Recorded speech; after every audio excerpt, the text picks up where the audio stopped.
adding to that thing about harmful meditations that I just recorded, I really just wanted to say that the fact is, if you do know that deep down you create what you think about and what you focus on, and it will happen and the world will play it out for you.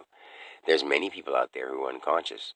And if you do have a little bit more of a understanding of how that works, it doesn't mean you're conscious. It just means you know how to manipulate it. Get that right.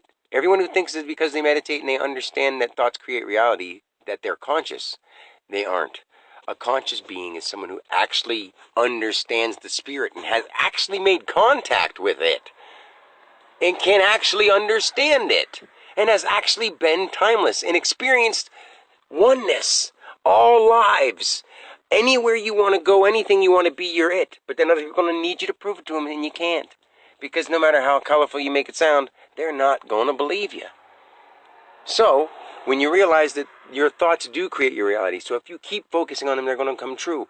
Well, it shows you right now what people are focusing on, and because it's coming true. And people think it makes sense. It doesn't. Our kids shouldn't be going around with red and purple and green and red and black hair. I mean, everyone is. It doesn't even not any kids anymore. Purple-haired grandma. Why? Because it's cool and because I can. Because I want to.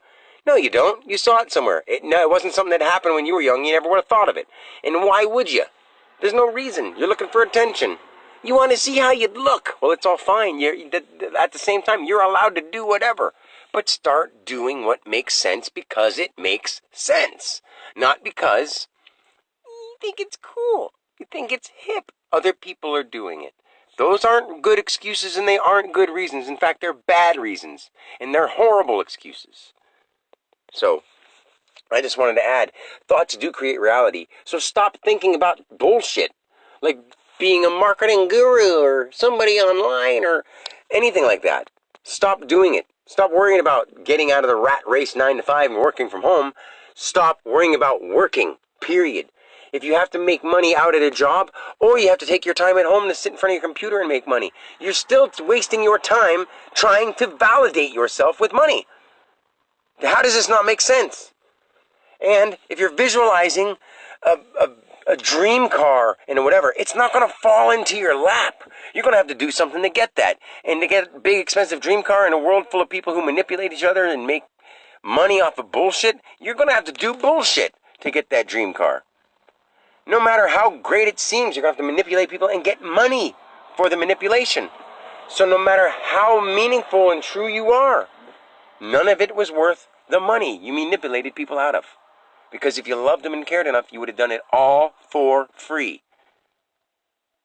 You're doing it all for free anyway. The money really means nothing. When you die, you realize everything was free. People say nothing in life is free. Everything in life is free.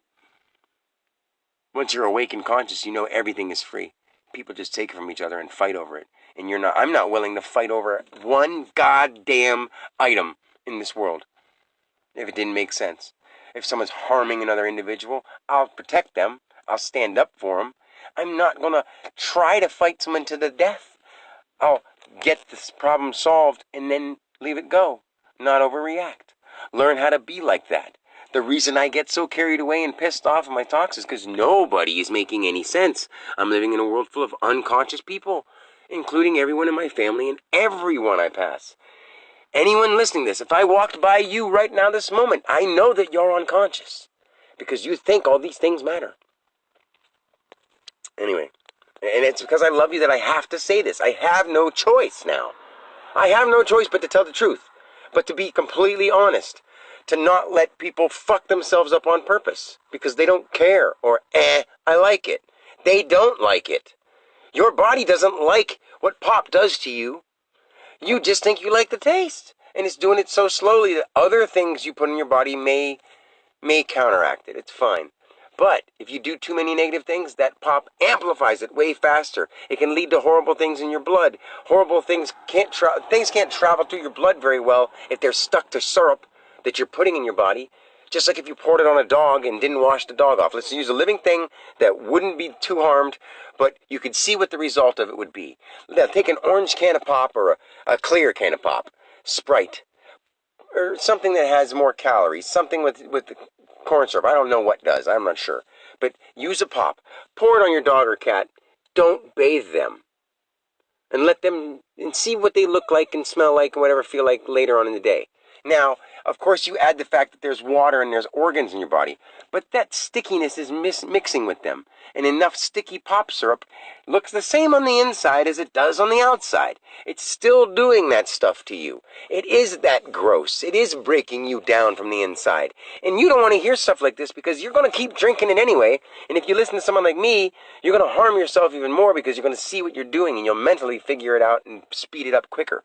But at the same time, if you hear this and realize that thoughts do create reality, you can actually stop drinking pop and do healthy things. And if you say, oh, well, then I can manifest it to be healthy for myself, then you're still causing people to have to travel around driving in their semi-trucks, not being home with their children, worrying about marketing for Pepsi so that you can get a sip of some poison.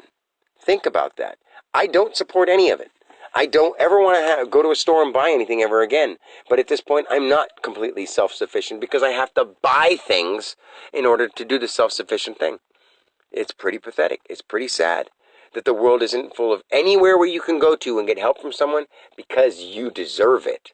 You are one of the only people that really deserves it because you know what you know. And you are really being honest about it. You're not trying to manipulate people. You're not trying to capitalize off it. You're not trying to get one over on anybody. There's nobody to get anything over on at all. I just truly care, and I can't see a world fucking itself over on purpose anymore. I don't want to see that. I don't want to be part of it. I don't want to say, oh, okay, I guess I'll just go back to getting a job and working 9 to 5 and paying taxes and doing that the rest of my life. And then when I get old, be like, oh, it was fucking pointless. Because now I am so awake, I can't do it. I would rather die than that. I don't, like I say all the time, I don't want to die, but I would rather die than have to go get a job to pay taxes. It's fucking ludicrous. It's fucking horrible that anyone would think it makes sense.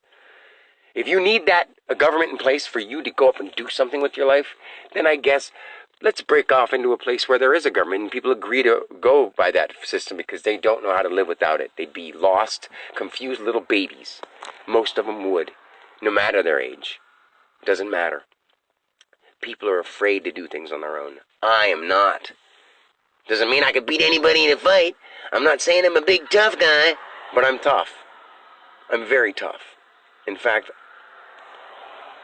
I don't know anyone out there who's willing to sacrifice as much as I am for everyone. More than Christ. I'm sacrificing more than Christ. And I'm not saying it to be fucking cool. It's actually stupid of me to do it. But I can't do anything else. I only act as my ego because what else would you do? Walk around and sing Kumbaya to people who think that would just be a freaking weirdo and would not listen to you? There's not a great, fascinating, lovely story to tell people when it comes to the truth of what's going on here in our world. But I could tell them about the spiritual side, but because of what's going on here in our world, they're too dumbed down and desensitized to understand it. So we have to start with the physical world. This is one of the major issues. You can't help people who can't understand it because they're unconscious from all the stuff and the poison they've had put in their body over the generations. And they have to understand that you're telling them the truth, or else they would understand it. So therefore, they have to clean up their diet, and they have to clean up their actions. And they're not going to like that because it turns it on them. And it turns it on them to say, I'm not listening to anyone else because I can take care of myself, and I don't need anyone to tell me what I should do.